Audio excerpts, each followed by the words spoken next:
खबर शामिल करेंगे। अली अमीन गंडापुर के थाना I-9 में जारी वारंट गिरफ्तारी मंसूख कर दिया गया। इस्लामाबाद में अली अमीन गंडापुर ने अदालत के सामने सरेंडर कर दिया है। अदालत ने अमीन गंडापुर की वारंट मंसूखी की दरख्वास्त मंजूर कर ली है। इंसदाद दहशतगर्दी अदालत के जज ताहिर अब्बास सप्रा ने समाअत की है। मजीद जानेंगे नुमाइंदा बोनीस मोहम्मद अलीजा से। जी मोहम्मद अलीजा, आगाह कीजिएगा।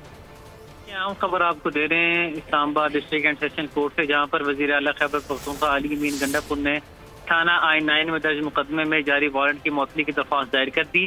इंसदाद दहशतगर्दी अदालत ने अली अमीन गंडापुर के थाना I-9 में जारी वारंट गिरफ्तारी मंसूख कर दिए हैं। अली अमीन गंडापुर ने अदालत के सामने सरेंडर कर दिया। ऑफिशियल मसरूफियत की वजह से अदालत हाजिर नहीं हो सका, ये कहना था अली अमीन गंडापुर का, और अदालत ने अली अमीन गंडापुर की दरख्वास्त मंजूर करते हुए वारंट की गिरफ्तारी जो है वो मंसूख कर दी है। ठीक है, बहुत शुक्रिया मोहम्मद अलीजा, अपडेट कर रहे थे।